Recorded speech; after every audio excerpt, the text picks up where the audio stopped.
new psychological study from the National Institute of Mental Health. Just this morning, along with his longtime psychiatrist. Circle of depression is growing wider, broader. 15% of women suffer from this disorder. Affecting over 20 million Americans. Changes that have occurred in the Abnormalities in the neurotransmitters. They've got a problem, they've got a drug. 6 million American kids take prescribed medication. psychiatric care. But what if the criminal is mentally ill? The punishment, a form of aversion therapy. And it appears on the show that I want to OCD. Oppositional defiance disorder. Schools criticized for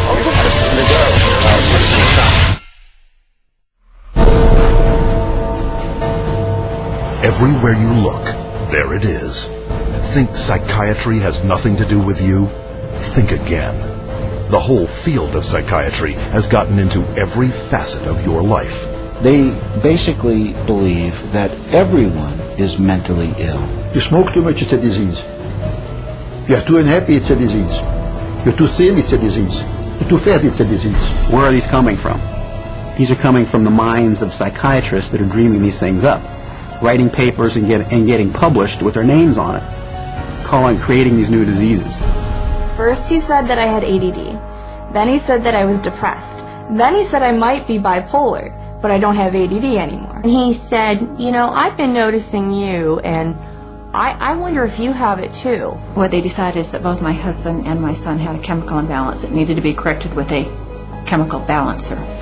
There is not one shred of credible evidence that any respectable scientist would consider valid, demonstrating that anything that psychiatrists call mental illness are brain diseases or biochemical imbalances. It's all fraud. There is no reliability of diagnosis, and there is no science. It's just pseudoscience. It's pretend science. This is one of the most open secrets in all of America in the psychiatric field, that nothing is being done that's legitimate, and they're billing for it. Psychiatrists claim that over 1 billion of the world's population is mentally ill.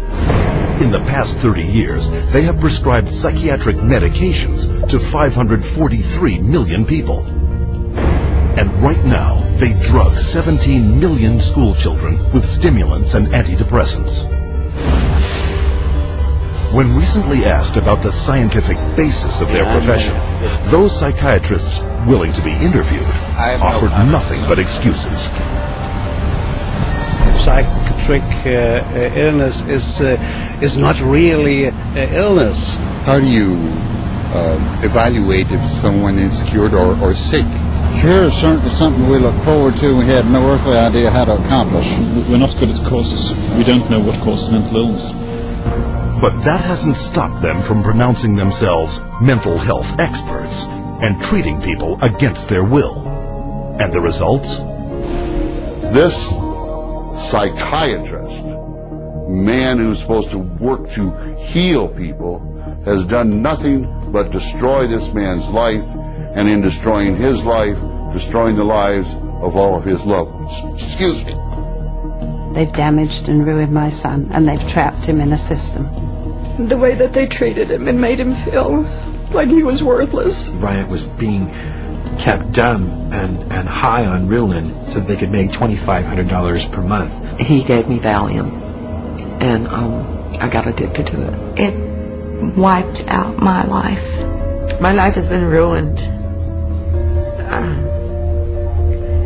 My joy has been stolen. She was laying there. She took two gasps of air and died right there in front of me. It is really tragic. It's awful. And it's being done for money. That's why it's being done. Oh, it's got to be in the billions. I don't know the exact number, but it's got to be in the billions. It's just unbelievable. This is so big that it boggles the mind. Take the human tragedy you have just seen and multiply it by the millions. In the past 4 decades, nearly twice as many Americans have died in government psychiatric hospitals than in all U.S. wars since 1776. Insurance companies pay out $69 billion every year for psychiatric services, doubling the cost of medical insurance premiums. And while raking in over $2 trillion annually, psychiatrists cannot point to a single cure. Hard to believe? That's exactly what they count on. And as we will show you, it's how they have been getting away with it from the very beginning.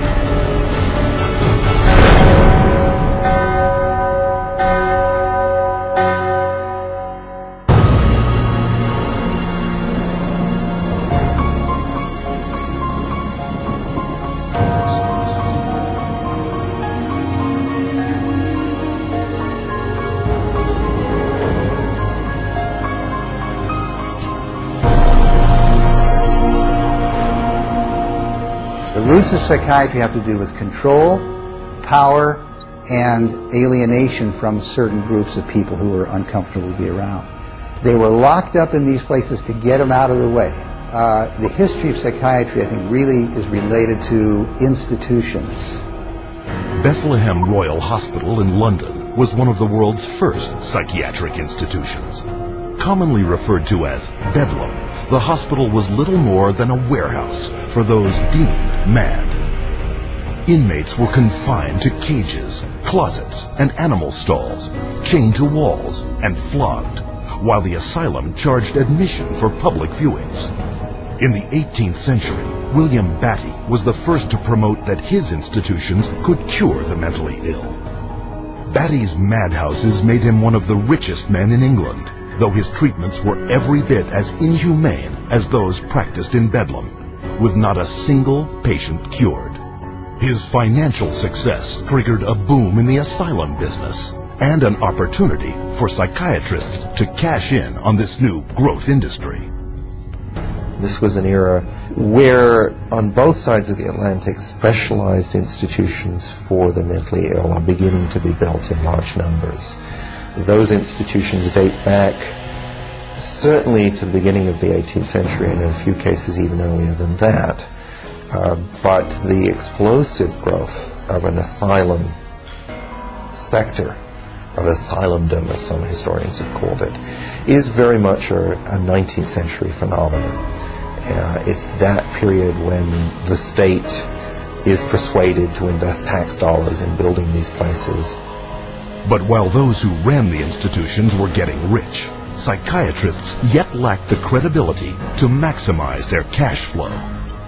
In order to justify their profession, they needed to come up with these biological solutions, or they didn't have any profession.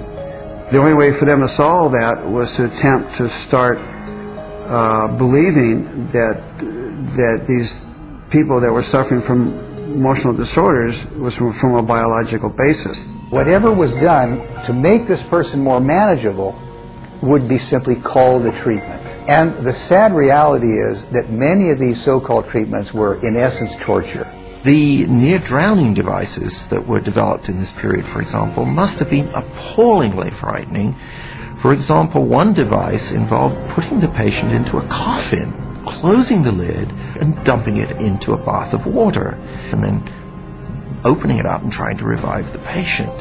But there were a range of these things, and the mortality rate was very, very high. Psychiatrists next sought to give credence to their practices by cloaking them in the language of medicine. This repackaging of treatment became known as the medical model. Somebody who's really hyper and manic, if you're wrapped up in a cold sheet and dunked into some water, you're going to quit acting manic because that's a punishing treatment. But as soon as the symptoms started to go away, they started to believe that somehow by wrapping them up and dunking them in cold water, it was draining the toxics out of their body. So they